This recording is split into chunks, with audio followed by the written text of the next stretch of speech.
It is Monday, June 3rd, 2024. This is another edition of Baseball Today, presented to you by our friends over at Factor. That is my good friend and the uber-talented Trevor Plouffe. I am Chris Rose, producer Dan, and intern Tommy along for the ride as well. Hope everybody had a good, fun, safe weekend. How was the wine country? I had a great weekend, Chris. I can't lie. You know, I'm big in the Egyptian culture. I had all my Egyptian family around me, and it was just a marvelous. I really do enjoy like Olivia's side of the family. It is like one big family. I didn't really have that, Mm-hmm. so whenever I get around it, it warms my heart. I had a Yeah. great time. How was your weekend? First of all, some great pictures. Loved it. You guys looked tremendous. You always look like the top of the wedding cake, even when you aren't the ones getting married. Olivia, someone said to me, I said, dude, Olivia, I'm just holding on for dear life, bro. Yeah, Like that's she's a true. smoke show. My That's gosh. true. That's true. My weekend was fantastic. In fact, it starts off our tip of the cap because, well, this happened on Saturday. Braden Matthew Rose. Yeah! Is that your voice? Yeah, that is my voice. Of course, I'm always every great moment in our family's life. You can hear me go, yeah, that's what it is. So congratulations on graduating from Brentwood School. He's off to Butler in the fall. It was an awesome moment. Wow, that's a great pick right there, Rose. Yeah, it's a good one. You got a beautiful family, man. Yeah, it was awesome. It was great for him. He got one more good night to celebrate, you know, the graduation party. I picked him up at like midnight, and I said, so how do you feel? He goes, got to be honest with you, I'm kind of sad. It's like I've grown up with some great people. So it was awesome, though. Did you ever think young child, Cleveland, Ohio, would be out in Hollywood with this beautiful family? I mean, you did it, dude. You're the American dream, Chris. Been lucky, fortunate, love every minute of it. It was an emotional day for me Saturday, and it will continue to be. So that was awesome. I've got a second tip of the cap because I love these moments. I know you do as well. You know, there's a ton of debuts throughout the Major League season, and there's a handful I pay particularly close attention to, and it's not always the superstars. Cleveland's Daniel Schneemann, who's a guy 27 years old, kind of an afterthought in the organization for a lot of years because he was a 33rd round pick. First pitch he ever sees, he doubles to the wall. Family's there to enjoy. This came a couple nights after the Giants' Trenton Brooks got his first ever hit at the major league level against the New York Yankees. This is a guy that was drafted in 2016, had nearly 2,300 minor league at-bats across nearly 640 minor league games. Talk about a couple of long shots. I love it. It was great to see their families, both of them a little older, married with kids. Special moment. Yeah, I love like sharing those moments with the family, and you just see how much it means to everybody. I mean, the parental support growing up that you have to have, and obviously they have wives and kids, and that's magical, man. I love that. Yeah, good tip of the cap, Chris. Yeah, good one, no question. Boy, we start with a team whose hat I am donning today, and why not? The New York Yankees. They've taken over for the best record in baseball after they just crushed their California vacation. They won 7 of 9 on their trip through San Diego, Anaheim, and then a sweep up there in San Francisco. Aaron Judge, 3 more homers by the Bay. Juan Soto with a pair on Sunday, including a 9th inning come from behind one that gave them the lead in the eventual win. So what has been the bigger story this year? Is it Soto's dominance his first year in pinstripes, or Judge's monster season where he was just named Player of the Month for May? Look, what Judge is doing is incredible. People say I hate on Judge all the time, and I don't. I think this guy is otherworldly. Dan Rourke, our producer, gives me all the statistics all the time about Judge. I know how good of a player he is. I've seen him firsthand, people. Like, he is a generational talent. His swing right now is absolutely locked in. It's a thing of beauty. One of the better right-handed swings we've seen ever. Okay, but I'm going with Juan Soto here because I think he changes everything in that Yankees lineup. Now, we've seen Judge go off like this before, and it hasn't produced the team results the way Soto being there has, because now you got 2 of those guys, and you got, Anthony Volpe having a career year offensively. Why? But he's hitting in front of Judge and Soto. Like, that's maybe the best place in all of the big leagues to hit right now is in front of those 2 guys. So he's reaping the benefits of it. And then Verdugo's kind of like slotted in behind them. So a bunch of guys on base, he's reaping the benefits of that, like creating length in that lineup. Stanton's now back there. He's also reaping the benefits of having these two guys on base. Like everything changes when it's not just one guy you have to navigate in a lineup. When it's two guys at this caliber, one dotting it, these guys are two of the best hitters in all the baseball back to back. It changes the lineup dynamic. So I think I'll say Juan Soto has had the bigger impact because I believe him coming over and being that second guy has just changed the fortune of a bunch of different players with the Yankees, and it's shown with their record now by half a game, the best record in all of baseball. I actually don't think that you could handpick two guys to hit one right after the other better than these two in the league. Yeah. Like you could have almost any combination, and it's not just because of the left-right that Soto has plenty of pop. He's not going to match Judge swing for swing in that category, but he's been pretty close this year. But I think Soto's ability to work the strike zone, unlike anybody that we have seen in possibly decades, has helped not only the rest of the lineup, but himself as well. I thought in San Diego, he became too walk happy. And I don't know if that was because of the comparisons to Ted Williams and things that people are like, oh, look at what he's doing numbers wise. Look at what he's doing walk wise. And as great as that is, and in some cases really helps the team, it's not that fun. Like, I don't go to watch Juan Soto walk. I come to the ballpark to watch him do what he did yesterday in San Francisco. And I think that that pitchers' disgust of having to face Aaron Judge with at least one guy on base next means that Juan Soto is going to get more pitches to hit. As crazy as that might sound, but I think that's happened. So they are a perfect combination, dude.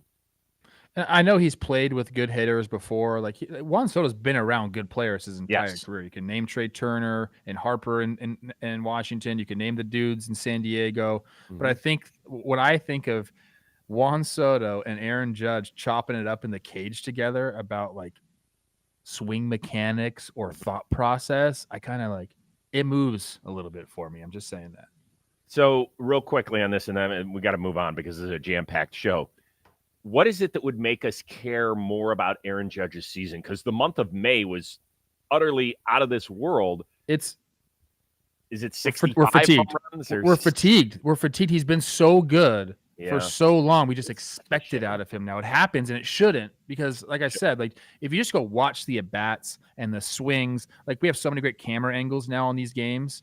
Like when they show side angles of it, just go. I mean, people do study it, but like a casual fan, go watch it. It's beautiful. So very quickly, I was watching obviously Logan Webb start very closely, and go listen to his episode. It's great that comes out today on the Rose Rotation. He talks about facing the Yankees. He talks about facing Aaron Judge 2 years ago on opening day and giving up a homer to him, and he actually wasn't that upset. I imagine he was a little more upset this particular Saturday when it happened. But that at bat was so good by Judge. He fouled off like 3 or 4 pitches that I think were probably pitcher pitches, and then he got a mistake right in the heart of the plate, and that's when you know Aaron Judge is locked in when he's doing that sort of stuff, an 8, 9, 10 pitch at bat. You can say whatever you want. You can love the Yankees. You can hate the Yankees. They're damn good. They're damn good, and they are going to be far and away the front runner to represent the American League. Garrett Cole hasn't thrown a pitch for them yet. But that's even better news is that he's going to have his first rehab start this week, so he's probably a couple weeks away, it sounds like.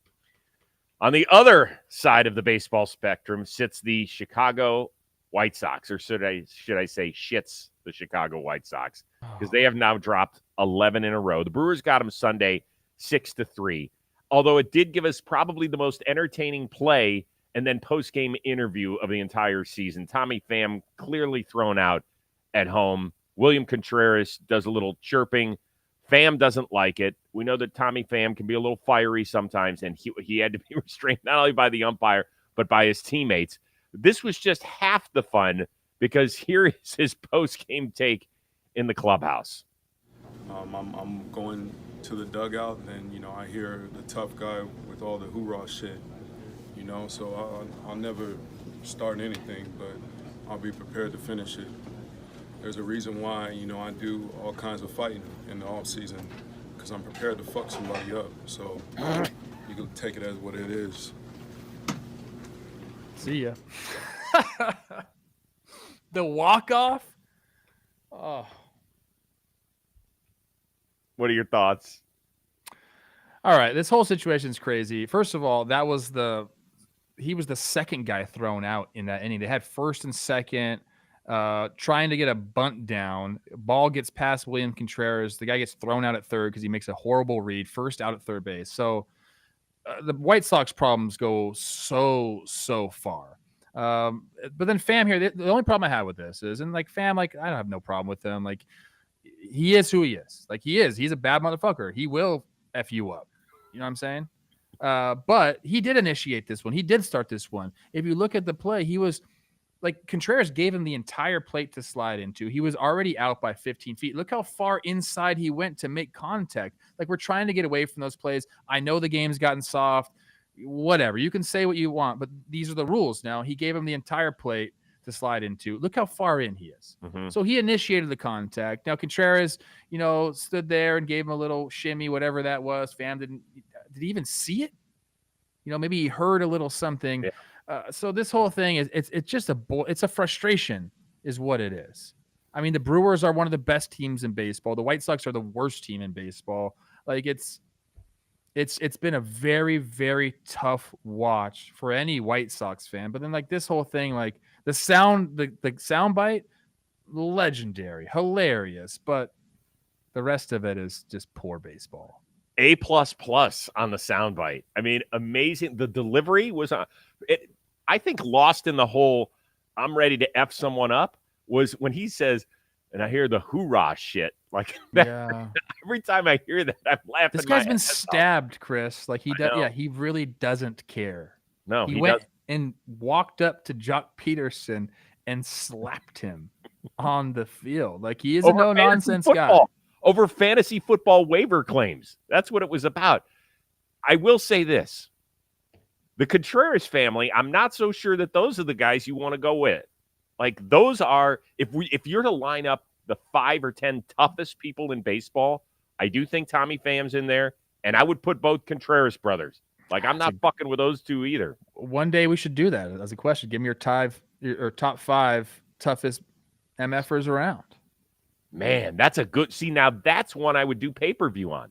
I would watch like maybe it's the 2 Contrerases, Tommy Pham, and he can pick somebody else just to make it 2-on-2. I don't know who he's going with, but I would love to know. I'm getting Carlos Quentin back. He's a White Sox. Carlos Quentin, Tommy Pham. Yeah. Do you remember when Carlos Quentin charged Zach Greinke? Yeah, and Zach Greinke's what he tried to match him. That was a bad business decision by Zach Greinke. Well, what are you supposed to do? Guys running at you. You do like the bull thing. You hold the red towel and you get out of the way. Yeah. That was amazing stuff. Now, there's more components to the White Sox side of this. John Schriffen, who is attempting to replace Jason Benetti. That's not easy. Jason Benetti is one of the top announcers, not only in this sport, but in my opinion, as a play-by-play across multiple sports. You can put him in a football booth, hoops, whatever. He is great. It has been a tough go for him. This was his call of the last part of the Pham ordeal. Nah, we ain't taking that. We ain't taking that from the Brewers. I don't care how many L's we got this year. We ain't taking that. Oh, boy. What did he like? He didn't do anything like spectacular. That's my problem with this whole thing. Like, what did he do? He chirped a little bit. Like you initiated the contact. He chirped a little bit. No. That's not a big deal. What about the call? No, I'm saying why is Pham? I don't really know why he was so upset. But then obviously, yeah, if you're a play-by-play guy, what are you talking about? Well, we ain't about that. We ain't taking that. Like it sounded like somebody at home recording it off of their TV, trying to do a tough guy thing. That's what it sounded like. And I know that a few White Sox announcers ago, Ken the Hawk Harrelson was as homerish as it gets. And I know that most of these guys are paid by the organization and not the actual network they represent. That's fine. I understand all that. And I also understand how challenging it could be to be in a baseball booth. I did it. Well, especially a team that stinks like that. Yeah. That's what makes it challenging. But my man, that's tough go. That's tough go. I know it feels like pile on the White Sox day, but we have to. we have to a little bit at least talk about this because I think this organization is a little off the rails. Between a little, Chris. Okay, the rails were back there, and we They're jumped them about 6 gone. miles back. Right, they're gone. Over the weekend, I think the White Sox series against the Brewers started where they gave up a ton of runs and like 23 hits. And afterward, their manager, Pedro Grifol, who's come out and said some really weird shit lately, came out and said, I think we have to check the data because we weren't lined up in the right places, that they ended up getting a lot of hits and maybe they would have been outs if we were lined up in the right places. Well, Ozzie Guillen and Chuck Garfien cover the White Sox on a daily basis. They do the pre- and post-game show, and if you know anything about those two, they are very honest. Here's Ozzie and then Chuck Garfien. Hey, that guys, analytic guys, I don't care what say, they're a bunch of nerds with a bunch of computers telling people what to do, what to say. Yeah. Okay, those guys never played the game. Right. Show up, is they that good? Put that computer down, go downstairs and be a coach and manage. Those guys yesterday kicked White Sox butts. That's what you wanted. That, you know what? Big That's time. what I want to hear. Big Pedro time. should just say, Thank you. They kicked our butts, and then And we're move like, on. you know what? I agree with you. I don't want to hear about data and analytics. That's loser. And we're working. That's Just a say we loser. got our butt kicked. I'm sick of That's seeing it. it and Hey. hearing it. This is the network that is supposed to be for the White Sox. Can you imagine if I went on the Twins like pre and post and said stuff like that? Like I can't. Maybe I should start. I don't know. You know what? I think that the fans appreciate the honesty. They've They always love loved it. They eat that up. Yeah. you Especially when can- a team is so bad like they are this year. Like it is the truth. I mean, I don't know if it's like you don't have to go and talk about your analytical department like that because the truth is they are very much kind of like coaches now. There's so many of them and like they're very much involved in the game planning. I think that the problem is the product on the field as well. Like they don't have a good roster, Chris. Like, come on, like what you can't just like magically make things happen if the roster isn't there. And like, so the manager, like I said, like he can't really do anything. The guys giving you the data, they can't do anything. Like if you don't have the roster to play against these teams, like the White Sox have no business. Like they can't compete in the big leagues this year. Time and time again, you've seen it. They got a few guys that can chuck the pill. And I'm not like saying each of these guys stinks. Like these are all big leaguers, but like collectively, the talent doesn't match other teams. It just doesn't. The 1932 White Sox had the lowest winning percentage in the franchise's history. They won less than 33% of the games. The White Sox at this point have won 25% of their games. They're headed for a disastrous season, perhaps to push the all-time loss record in a single season. And by the way, you could just put I understand that people probably hear the analytics part of that. That's fine. Like we can have that discussion for another day. I thought Ozzie was way off base in that territory, but I understand what he's saying. They had just given up a season high 23 hits. That was the most any team had given up this year. Yes. That's not the day you want to hear your manager say, well, if we had been in better position. No. Your pitching sucked. And that's what you want to hear. Like as a fan, you want to hear when a manager says you have to accept responsibility, he has to accept responsibility too. And that's what hasn't happened all year. Yeah. And it's not just, bad positioning. It's just bad baseball play. The inning I was talking about before Tommy gets thrown out of home. First of all, horrible send. What are you doing? It's a bad send by the third base. That's a bad baseball play. And then making the first out at third base, first and second, no outs. You're trying to tie the game up. That's bad baseball. That's nothing to do with the analytical department. Like it is everything, Chris. It's not just the quote unquote nerds. Like this is just a bad organization right now. Drew Butera, blink if you need help. Like White Sox have lost 11 in a row. That is 4 shy of their all-time record set back in 1967. And this comes just less than a week after Pedro Grifol called his players, quote, fucking flat in a game and then doubled down the next day. It's not pretty. It is not pretty. Do they need Tony La Russa to come back? Oh, my God, please stop. What y'all need is to fuel up for the summer. We have hit June, which means the warm time is here. You want to look good. You want to feel good. You want to meet your wellness goals. That means it is time to dip into our friends from Factors. No prep, no mess meals. They got chef-crafted meals with options like Calorie Smart, Protein Plus, and Keto. They are fresh, never frozen meals, dietitian approved, ready to eat in just 2 minutes. You take that fork, poke some holes in it, Set it for 2 minutes and 2 seconds if you're kind of weird like me, and voila, you've got great taste in meals at any time of day. 35 different meals, more than 60 add-ons to choose from to keep you all fueled up. They start your day with breakfast. They end it with dessert. You are going to really love it. It's great for me, particularly in the middle of the day, right? Michelle and I like to make our dinners together. So in the middle of the day, Rose, you're hungry. You head into the fridge and you're like, what can I have? When I have Factor meals ready to go, it's great. Takes me all the way until dinner. When I don't have that, then I go into the pantry and eat shit I shouldn't be eating, and I'm still hungry in the middle of the day, and so I add on. So I want you to head on over to factormeals.com/today50. If you use that code, you're going to get half off your first box plus 20% off your next month. That is the code today50 at factormeals.com. Half off your first box, 20% off your next month while your subscription is active. Believe me, you'll be thanking me later.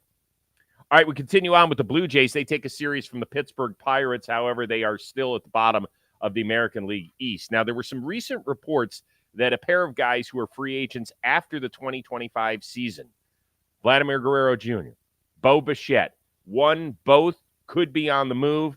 Here is Toronto GM Ross Atkins on MLB radio. It just doesn't make any sense for us.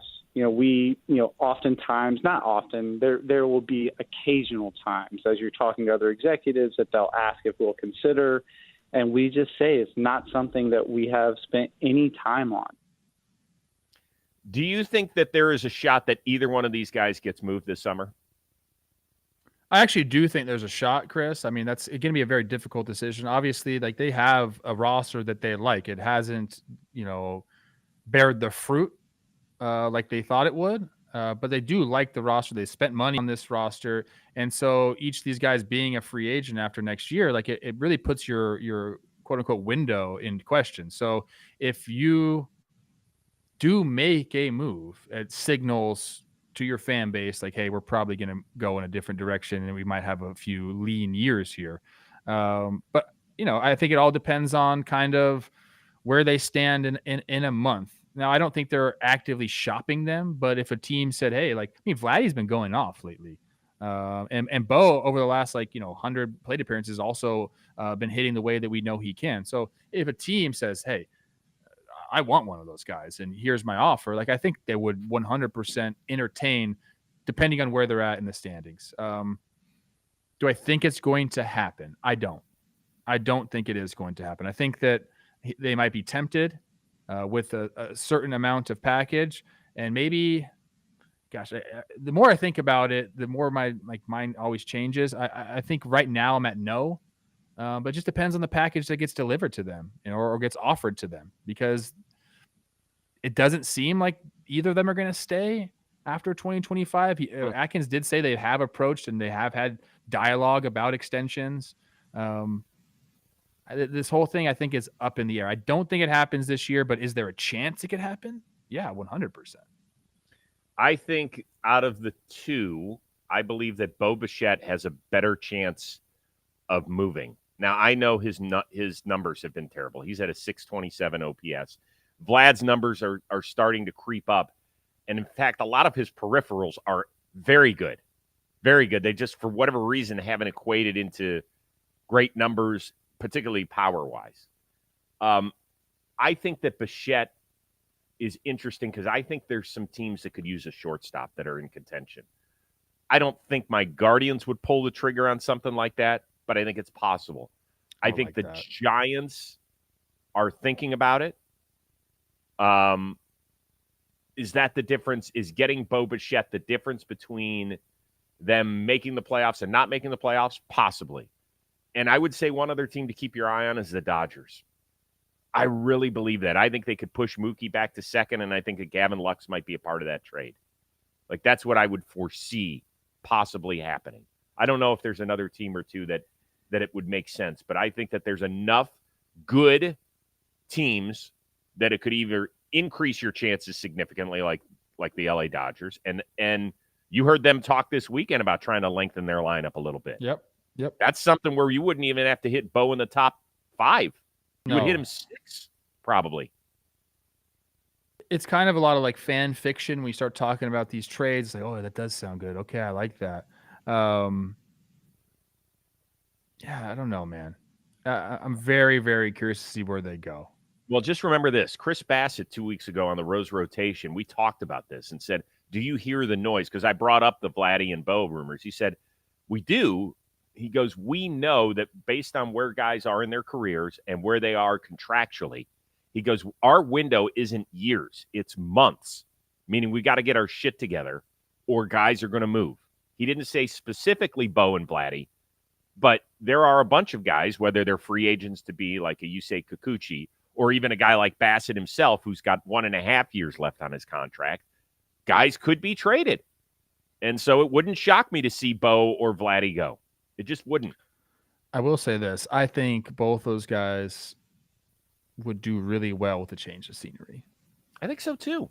I don't know why I think that. That's really nothing to back that up. But in my mind, I'm like, okay, if they went somewhere, like especially like you're saying, like Bichette to the Dodgers, Bichette to the Giants, like I like both of those fits. Even the Guardians. The Guardians will be a different thing for me than going to, like, well, obviously the Dodgers. You know, I think with the Guardians, we'd probably hit more towards the top of the lineup and be kind of like somewhere they really rely on, like, hey, like we need you. Whereas the Dodgers, you're just an extra piece to, like you said, lengthen. But something about, and for the first time in your career, playing somewhere else can get you fired up. Yeah, if Bichette were to head to Cleveland, and I think that's more of a pipe dream, he's owed $17.5 million next year. If they get Toronto to bite and eat a little bit of that contract and Cleveland sends back a better prospect, that's something that might work a little bit more for a team like Cleveland. He would hit in between Kwan and Ramirez. He would be the two hitter. Yeah. That'd be a great spot for him there. All right. This came down late on Sunday. Former number 1 overall pick, Spencer Torkelson, reportedly being sent down by the Detroit Tigers. As of the taping of this show, it hadn't become official yet. We'll have our guys check on that. In your opinion, will he ever make it in Detroit?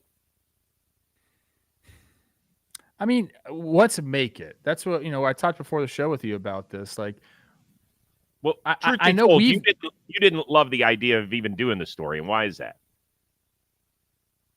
Because I know he's a 1-1 pick, but right. Not every top, first rounder makes it. We built this kid up to be like some sort of savior in the big leagues. And maybe he just isn't that. Like, it's like, so he's got a career negative WAR.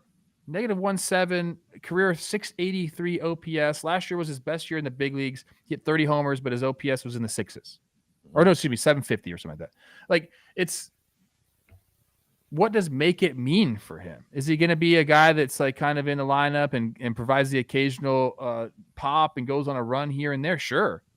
He can make it doing that. Is he going to be the guy that turns around your franchise and is a bona fide 40 homer guy every single year, with OPS in the 9s? Like, probably not, Chris. And that's okay. But I feel like we've built so many people up before they've proven at the big league level. And then when they fail, we're like, you're just a bust. It's like, well, that's not even really the case. Like, maybe we weren't there to begin with.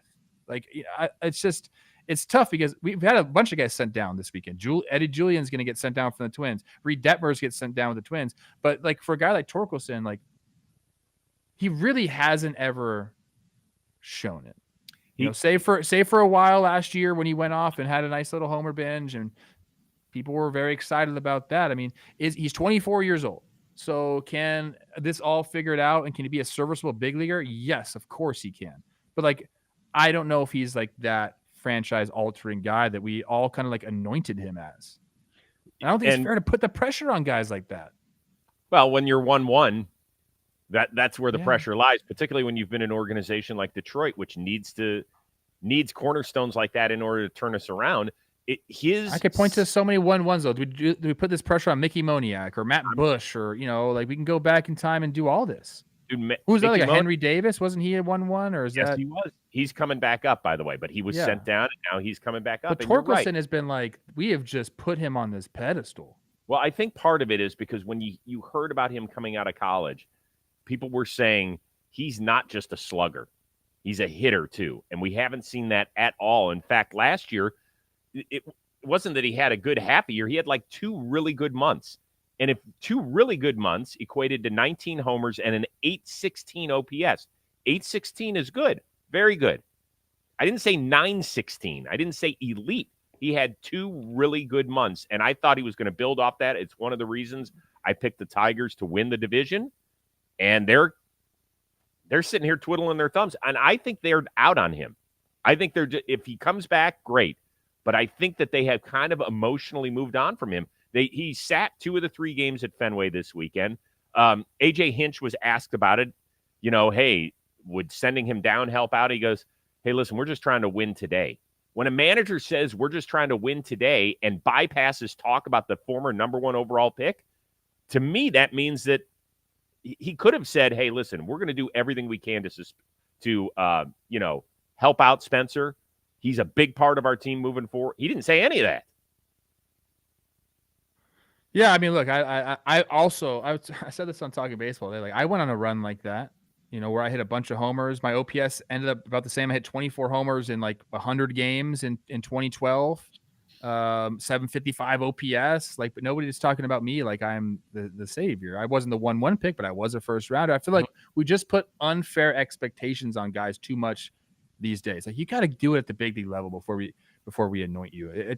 I firmly believe that. Even Jackson Holiday, I think he's going to be great. But we said this guy was going to change the world, and he went up there and looked completely overmatched, and that's okay because the big leagues is hard. But the difference is he's 20. He's a 20-year-old kid who didn't have any time in college. This guy is 24 years old. There is a slight difference. I don't know. He came up at what, 22? He made his big league debut. I think he's going to have to move on elsewhere if he's ever going to reach his potential. Justin Henry Malloy is a guy that they are promoting who's done very well down there lately. All right, let's do this one really quickly. A bunch of pitching injuries for starters over the weekend. Snell, injured groin. Sounds like he's headed to the injured list again. Michael Wacha, the Royals took a liner off his foot, has a hairline fracture. They're still pitched through it for a bunch of innings. Padres, Joe Musgrove, elbow, Yu Darvish, groin, both headed to the injured list for the second time this year. What's the question? Which one of those is the biggest?